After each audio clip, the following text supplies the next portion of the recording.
welcome to today's episode of the Simply Financial podcast. As always, would like to increase your financial IQ with today's discussion, which is me as a guest on the Your Life, Your Legacy podcast hosted by Stan Miller. I do a fair amount of guest appearances on different shows, and I thought this discussion was a particularly good one. Stan is a great host, true professional. It was a really, really good discussion, in my opinion. I think you'll like it. So please take a listen to today's episode with me as Stan Miller's guest. You've lived a great life and done well for yourself. But what mark will you leave on the world? How will you inspire future generations? Stan Miller and Katie Beth Hand have helped thousands of people answer exactly those questions. If you've ever wondered, what will be my legacy? You're in the right place. Welcome to the Your Life, Your Legacy podcast. Now, here are your hosts, Stan and Katie Beth.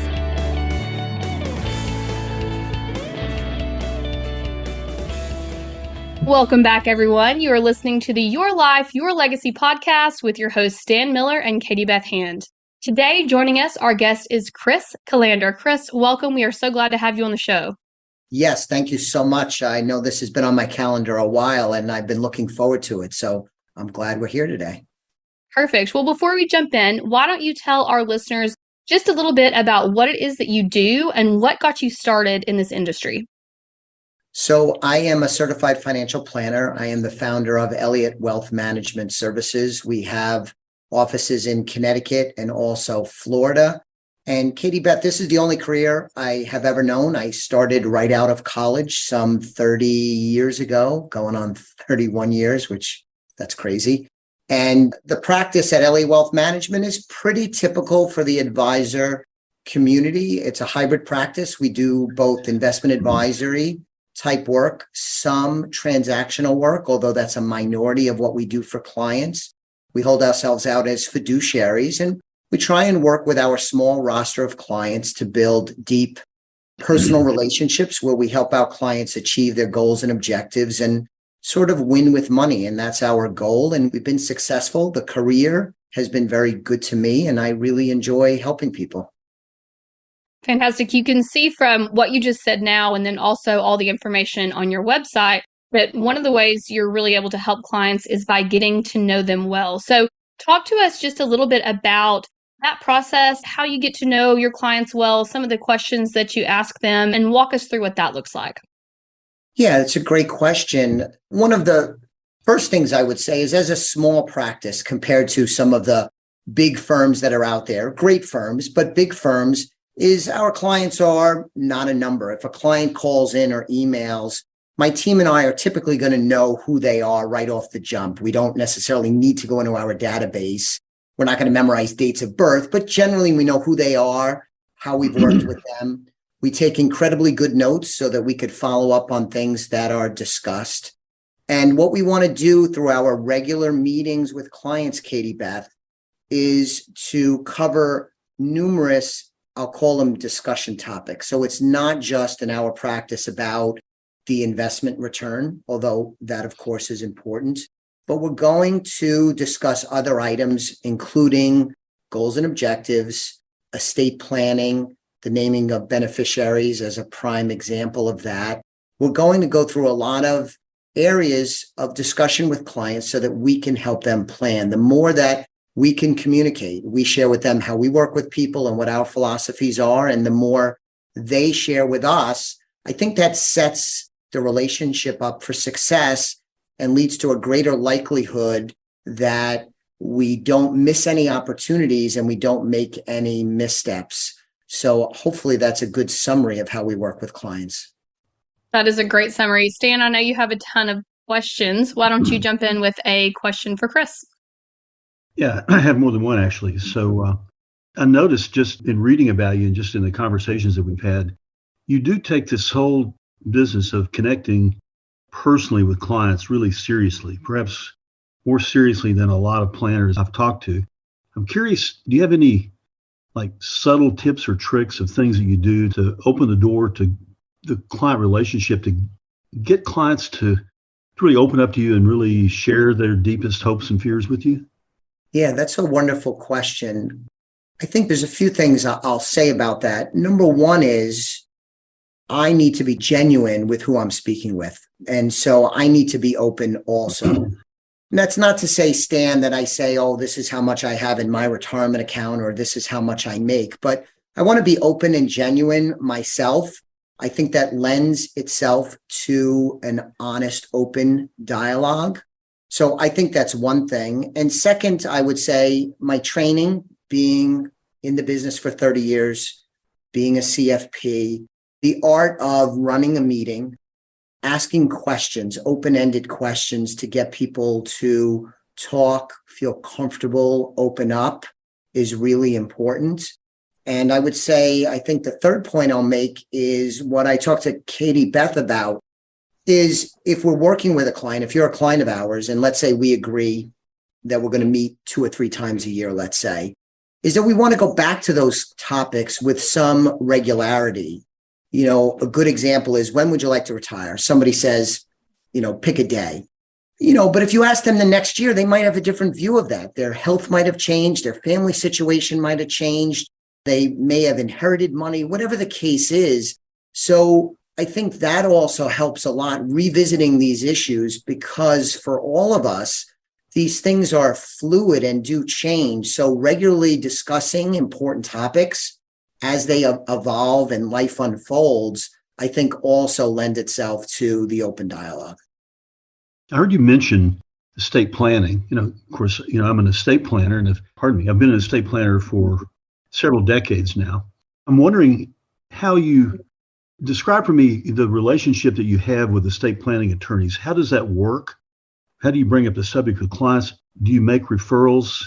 How does that work? Do you get referrals, and how does that work?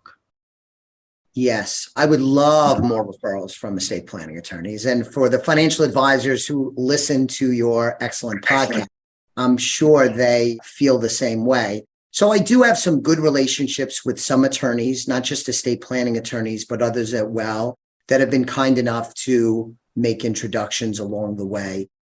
I would say, though, that the balance of power is more where I'm much more likely to send a client to an estate planning attorney. And that's okay, because I want to serve the client. And if that's the nature of the relationship, that's okay. I'm trying to serve the client the best I can. So the way that we will bring it up with clients is typically part of the facts find when we begin working with someone. And again, during those ongoing service meetings, we're going to ask them, do they have a will? Do they have a estate plan? When was it last updated? Things of that nature. Because if someone has a change in marital status, they move, especially out of state, they have children, whatever the case is, there might be reasons why an estate plan needs to be updated. And some of that, and you know this as an estate planning attorney, sometimes the laws and rules and the best practices of what documents and language are in place as part of an estate plan need to be updated. So we will talk to clients about getting a will and estate plan in place. If it's very simple, Stan, we might not be too involved with the estate planning attorney. A young couple, husband and wife, they may have a sweetheart will where it's just, if something happens to me, I leave it to you, and back and forth. We're not going to often be very involved with the estate planning attorney. But in cases where there's some wealth, some complexity, we want to let the client know that we would love to be part of the process and be included in discussions and meetings with the estate planning attorney, either with the client directly or in separate conversations, so that, again, we could serve the client well. One of the mistakes, Stan, that I see a lot is that individuals will go to an estate planning attorney, often a great estate planning attorney. They will set up a plan that is really strong and robust, though they fail oftentimes to execute on the plan, to go to their financial institutions to change the registrations. They might fail to update their beneficiary designations. And so you might have a great document that you put in your file that the attorney set up for you, But on the back end, it needs to be executed. And that's something that we could work with the attorney and with our clients to make sure what's in the document is carried out so that the plan actually is fulfilled. Does that make sense? It makes total sense. That's really the dark side, isn't it? It's like you have clients that get great documents from great lawyers, but without the follow through, they really don't work. And families are so frustrated when something happens to that client only to discover that, wow, we've got to go to probate now. And I thought mom and dad paid to make sure that didn't happen. Why is it happening? It's a hard conversation.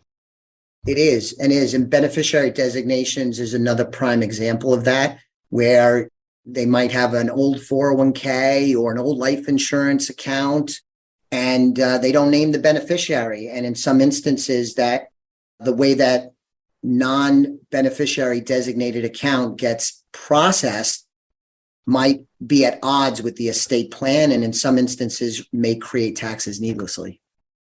Yeah, and that happens a lot. It's really one of the unfortunate aspects of process. And I think that's a role that financial advisors can play, to really be that other, to really be the partner with the estate planning attorney to be sure that those things are really followed through on. Because you guys, financial advisors meet with clients, what you're saying, typically 3 or 4 times a year? Yes, it'll range depending on the relationship, but 2 to 4 times a year is typical.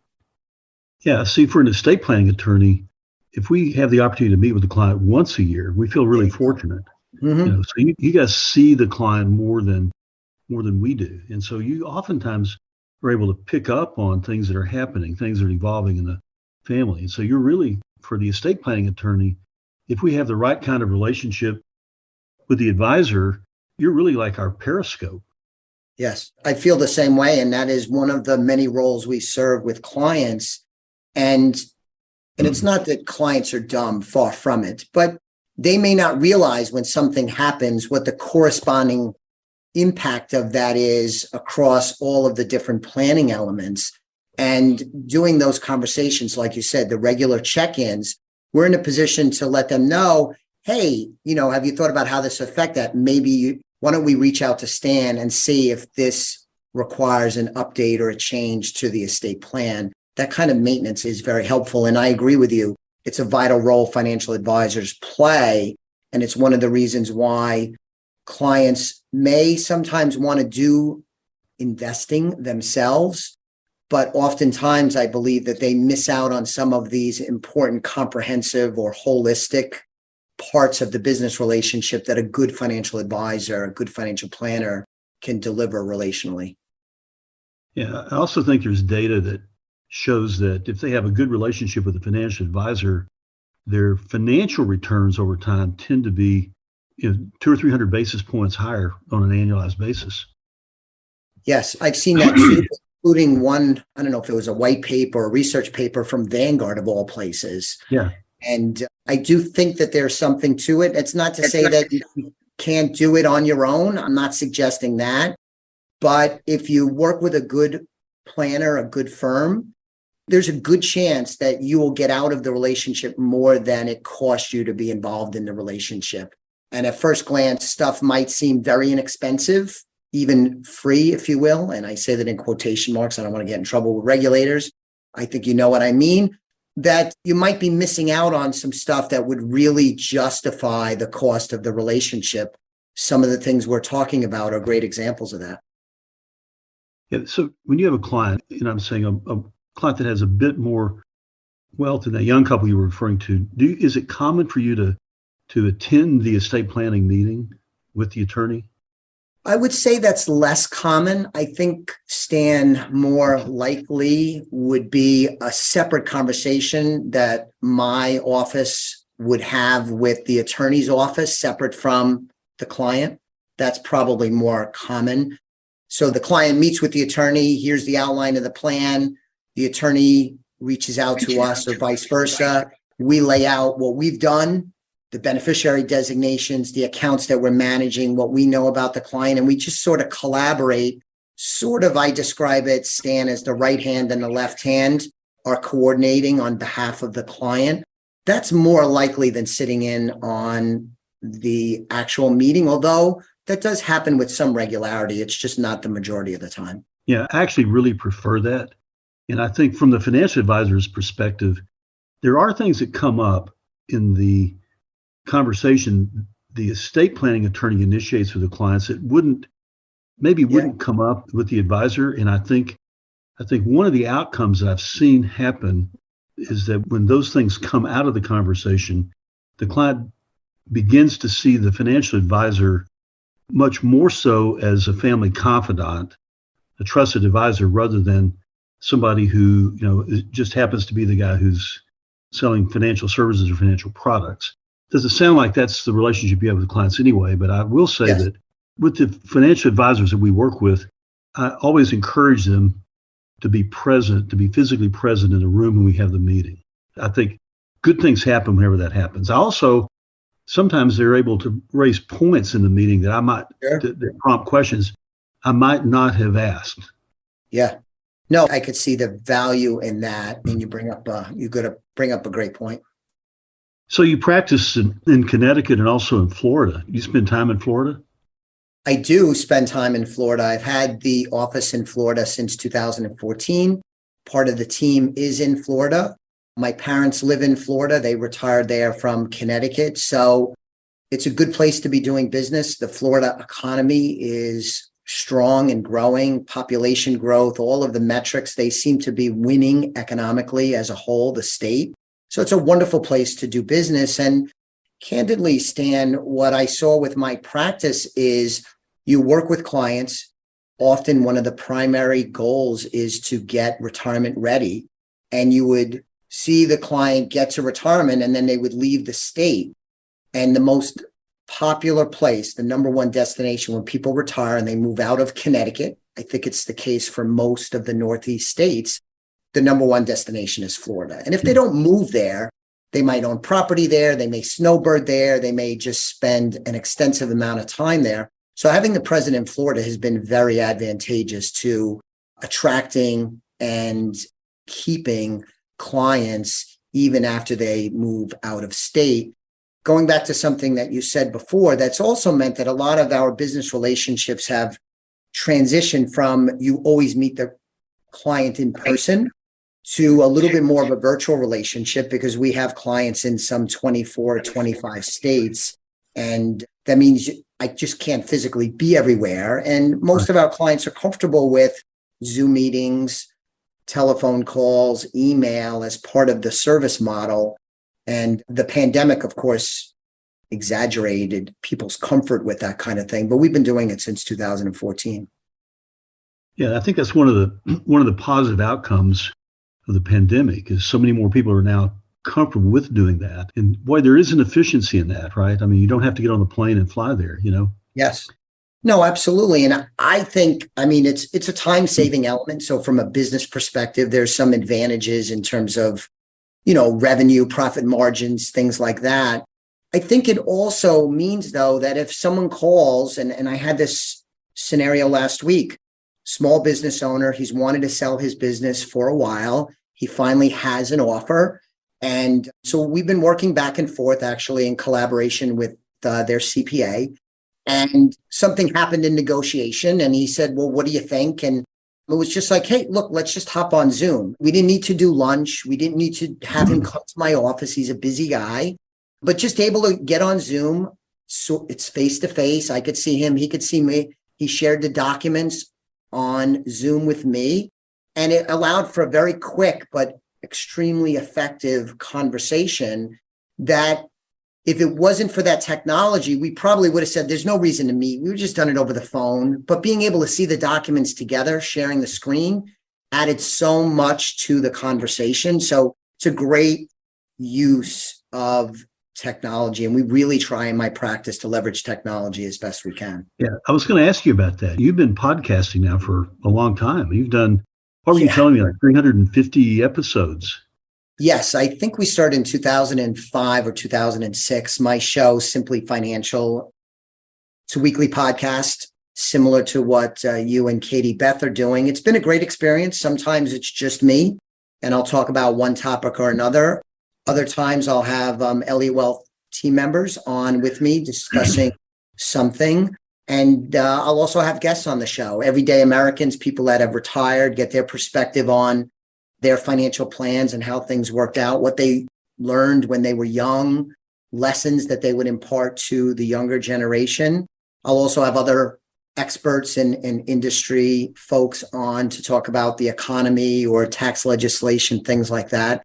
So it's wide ranging, and it's really great way to communicate with clients because they're probably the prime listeners of the podcast because it's on demand. They could hear me talk about something, get to know me a little bit more. It's a way I could keep in touch with them and they could do it at their own pace and time. And it's been very well received. And I don't know if this has been the case for the two of you, but it also, I feel, helps me hone my craft because when you talk like we're doing today, you have to be sharp. You have to think through things. You have to be concise. And I believe it also has helped me be a better practitioner having the podcast and talking about various things. So it's been great all around. And, I like to shoot my mouth off as much as the next guy. So. Well, in the time that Katie, Beth, and I have been doing this, it's been really terrific to meet amazing people I want to actually get to know better and spend time with. And you're an example of exactly what I'm talking about. Have you found that the podcast, has it been good for business? It has been good for business. To be fair, my show is smallish in terms of listener base. So I am not getting people, strangers call or email saying, hey, I heard you on the podcast, love the show, want to become your client. That doesn't happen with much regularity. It's fairly rare. What it does help, though, is with estate planners and CPAs and other professionals, it adds credibility when you have a podcast that's media and you get points for that. And so that's helpful. Additionally, Stan, potential clients and clients get to hear me talk about a variety of different things in the privacy of their home or car. They might be traveling and they get to know me. We talked earlier about openness, the genuine self. If you listen to a bunch of my shows, you're going to get a pretty good sense of who I am. And I might not be, I'm not for everyone. I have my own idiosyncrasies, my philosophies, my worldview. So that has really helped with attracting clients and retaining clients. If I meet with, let's say, a potential client and we talk about one topic or another, I will often say, hey, I just covered something similar to this on a podcast. Let me send you a link to the podcast. If I could have that potential client listen to that episode or other episodes, it goes a long way to establishing my expertise and also give them an insight into who I am, how I explain things, how I answer questions.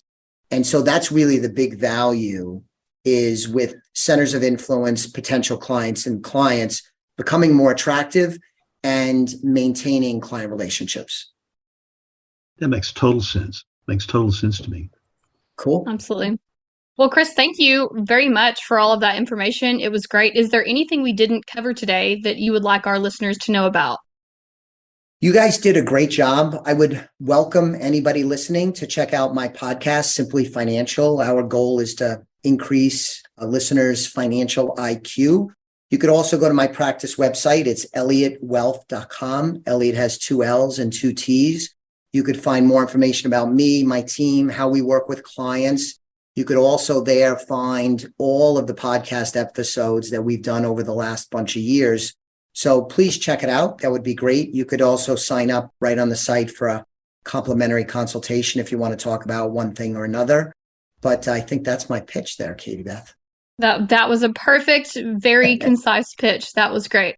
Well, thank you everyone for listening today. This has been the Your Life, Your Legacy podcast with your hosts Stan Miller and Katie Beth Hand. Our guest today was Chris Calandra, and we will add links in the show notes for his website, elliottwealth.com, as well as his Simply Financial podcast. We'll see you next time.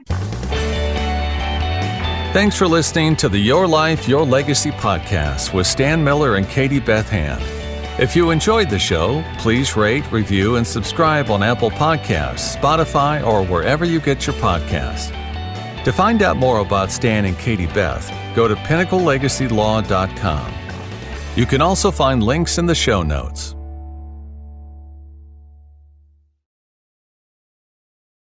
The views expressed are not necessarily the opinion of SagePoint Financial Incorporated and should not be construed directly or indirectly as an offer to buy or sell any securities mentioned herein. Investing is subject to risks, including loss of principal invested. Past performance is not a guarantee of future results. No strategy can assure a profit nor protect against loss. Please note that individual situations can vary. Therefore, the information should be relied upon when coordinated with individual professional advice. Please note, the information being provided is strictly as a courtesy. When you link to any of the websites provided here, you are leaving this website. We make no representation as to the completeness or accuracy of the information provided at these websites, nor is the company liable for any direct or indirect technical or system issues or any consequences arising out of your access to your use of third-party technologies, websites, information, and programs made available through this website. When you access one of these websites, you are leaving our website and assume total responsibility and risk for your use of the websites you are linking to. Securities and advisory services are offered through SagePoint Financial Incorporated, member FINRA SIPC. Insurance services offered through Elliott Wealth Management, LLC, not affiliated with SagePoint Financial.